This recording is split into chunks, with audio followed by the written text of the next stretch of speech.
you also covered the election itself, the election the election. day, Yeah. which was the first election that was covered. And that election was a fascinating election.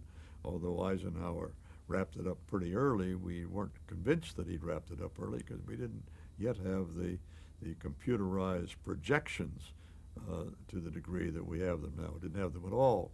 We did have the early experimental effort at a projection by the RAND, what do they call Was that it? the UNIVAC? Yeah, UNIVAC, which we all called the electronic brain. And the UNIVAC people themselves said, don't call it that. It's not a brain. It's only what man puts into it. The best man can put into it is the best we can get out of it. But it was, we thought, the electronic brain, and we certainly called it that.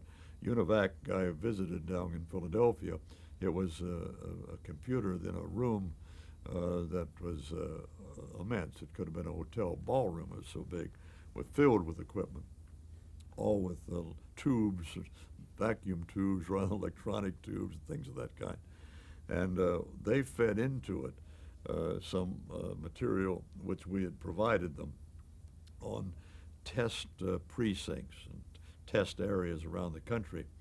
But the prediction that they were coming out with was going to be on the basis of, and was on the basis of odds that Eisenhower, their first read, for instance, and Charles Collingwood was handling the UNIVAC desk.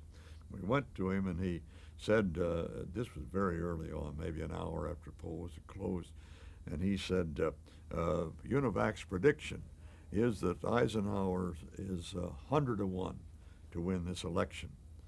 Well, Sig Mickelson, who was head of CBS News at the time, took a look at that and he said, that's ridiculous. You can't say anything like that at this early stage of the game. And asked the UNIVAC people to please run the figures we'd given them back through and see if they really thought it was 101. And they came back and said, well, let's say it's 10 to 1. Well, of course, you could have said it was 1,000,000 to 1. If you believed he was going to win at all, you might as well have said 1,000,000 to 1.